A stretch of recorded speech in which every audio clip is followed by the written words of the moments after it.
She was the real-life Barbie, the most photographed face of a generation. But under the hot studio lights of tout le monde en parle, the mask slipped. Karen Mulder didn't talk about skincare or catwalks. She spoke of trafficking. She spoke of systemic rape. She named the men who run the world. What happens when the most beautiful woman in the world tells a truth no one is allowed to hear? The industry's response was a masterclass in institutional suppression. The producers didn't just edit the segment, they reportedly erased the recording entirely. This strategic deletion by the media elite was essential. It wasn't just about protecting powerful individuals, it was about preventing the supermodel commodity from becoming a human witness. In the high-stakes meat market of the late 1990s, the fashion world hummed with a specific kind of atmospheric friction. It was an era defined by cocaine skinny chic and a high-gloss excess that masked a profound, systemic rot. In this world, models were the silent architecture of a multi-billion-dollar machine, adored as icons but expected to remain as mute as the mannequins they replaced. This unspoken code was shattered on October 31, 2001, during a taping of the French program Tout le monde en parle. The chilling silence that followed Karen Mulder's broadcasted allegations was no accident, it was a clinical, sterile erasure designed to protect the industry's most predatory architects. The supermodel was the ultimate global commodity of the late 20th century, a blueprint for a specific, unattainable femininity. Karen Mulder was not just a participant in this era, she was its foundational prototype. She was the original mold for the Victoria's Secret angel and the real-life Barbie, a middle-class Dutch girl transformed into a silent, visual object. The industry's myth-making machine began with a family camping trip in the south of France in 1985.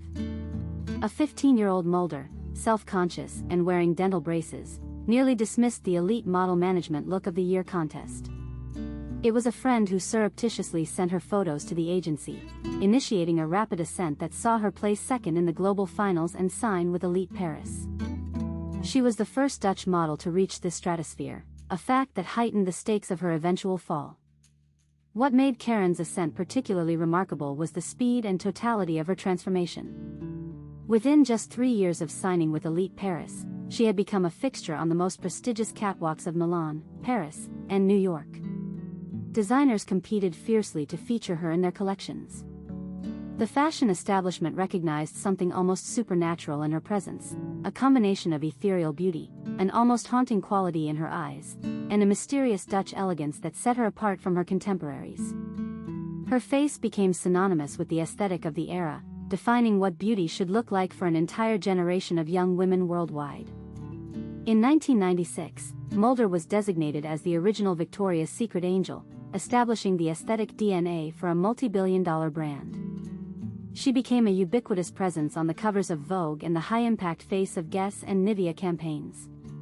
The 1995 Hasbro doll collaboration and her beauty CDROMS represented the literal erasure of the individual. The industry wasn't just selling clothes, they were selling a plastic replacement for a human being.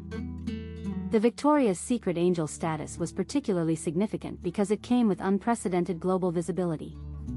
The brand was entering its most profitable era, with fashion shows broadcast on television and merchandise generating billions in revenue. Karen Mulder's face and body became the template against which every other model was measured. Young girls collected her photographs, aspired to her appearance, and dreamed of achieving the impossible standards she represented. The psychological impact of this commodification cannot be overstated. She was no longer Karen Mulder the person, but rather a walking, talking brand asset owned and controlled by the corporation. Earning up to £10,000 a day, Mulder was trapped in a state of constant international transit, her autonomy eroding with every airport lounge. This was psychological attrition disguised as glamour. The contract terms were oppressive by any measure. She had little control over her image, her likeness, or the narratives being constructed around her. She was required to maintain an impossible body weight and appearance, subjected to constant scrutiny from photographers, designers, and executives. Every meal was monitored, every public appearance scripted, every interaction controlled.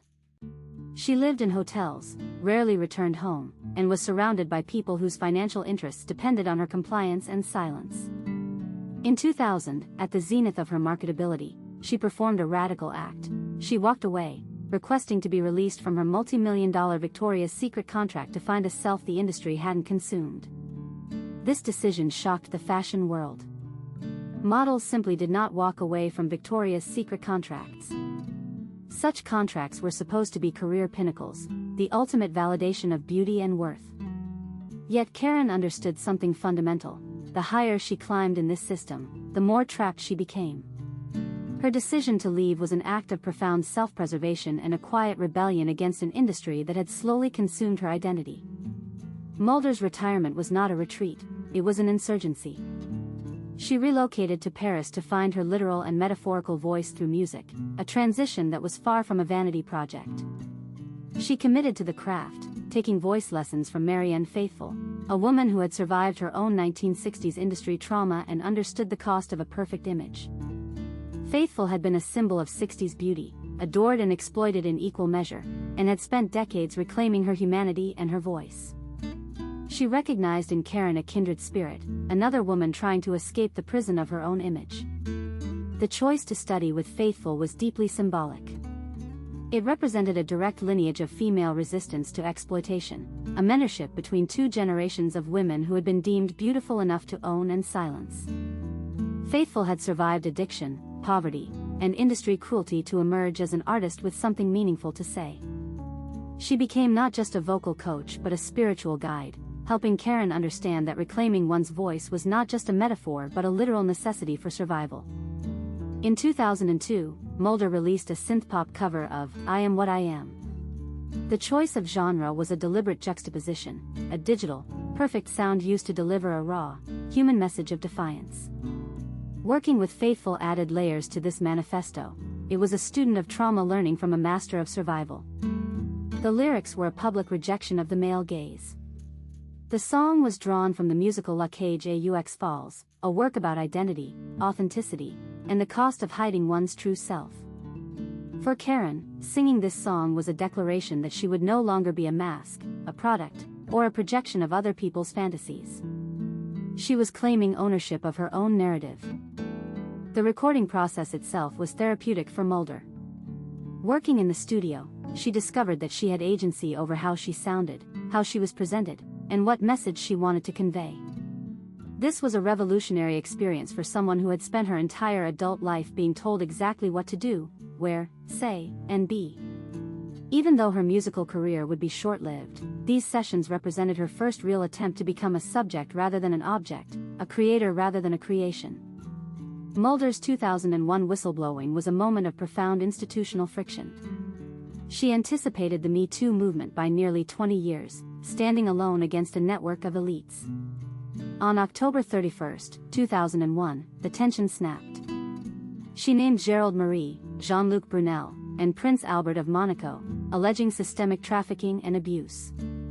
These were not minor figures, they were titans of the industry, men whose word was considered law in the fashion world.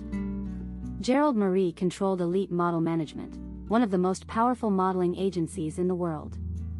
His influence extended across continents, and his decisions could make or break a model's career.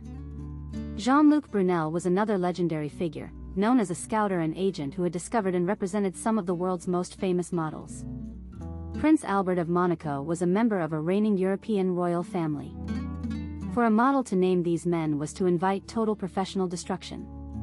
Yet Karen did it anyway. Gérald Marie was no mere employer. He was a titan later caught in a BBC sting bragging about sleeping with 15-year-old model look contestants. The interview was censored, the recording was reportedly deleted. Claims were publicly labeled as delirium and a psychological breakdown. When she repeated her claims to a weekly magazine in her Paris apartment, she was immediately confined to Villa Montsouris Psychiatric Hospital for 5 months. By funding the psychiatric treatment of his accuser, Marie successfully neutralized her as a mental health threat. The industry used the clinic to bury the whistleblower, leading directly to her 2002 suicide attempt. The psychiatric confinement was a masterwork of institutional violence disguised as care. By having her committed, the industry accomplished several goals simultaneously. First, it removed her from the public sphere, silencing her ability to continue speaking out. Second, it reframed her testimony as the delusions of a mentally unstable person, making it impossible for anyone to take her seriously. Third, it allowed the perpetrators to pose as concerned parties, claiming they were merely ensuring she received proper care. Medical records from her hospitalization were kept confidential, but witnesses reported that the treatment was harsh and that her stay was designed more to punish and silence her than to help her recover. The villa itself was a luxury facility, which made the incarceration more insidious. She was not in a typical psychiatric ward, but rather in an exclusive institution where wealthy families sent their embarrassing relatives. This meant her confinement could be framed as rehabilitation rather than punishment, even as it was functionally a prison designed to break her will and discredit her truth. In December 2002, Mulder was found in a coma after an overdose of sleeping pills. Her survival was a miracle, but her return to the screen was a tragedy. She appeared on television to perform "I Am What I Am" a cappella and thanked the very host who had suppressed her truth. From the perspective of 2026, this wasn't a musical debut, it was a coerced reconciliation designed to signal her total defeat to her censors. The performance was deliberately orchestrated, a public display of her submission and a message to other potential whistleblowers about what would happen if they dared to speak. The irony of performing "I Am What I Am" after such trauma cannot be overlooked. The very song about asserting one's identity and refusing to be silenced became, in this context, a forced recantation. Observers at the time noted that she seemed fragile, medicated, and coached. She smiled when she should have looked angry. She thanked her oppressors. She performed gratitude to the system that had tried to destroy her. It was one of the cruelest victories the industry could have achieved, not just her silence, but her apparent endorsement of the forces that had silenced her. However, time has retroactively validated her claims. The release of the Epstein files from 2024 to 2026 has finally provided the context the world lacked in 2001. Jean-Luc Brunel, the man Mulder accused of rape, was revealed as a central figure in Jeffrey Epstein's predatory network before his 2022 death in a French prison. The world now knows that Mulder wasn't suffering from a breakdown, she was providing an early warning of a global criminal enterprise. The connections between the fashion industry and Epstein's network have shocked investigators and the public alike.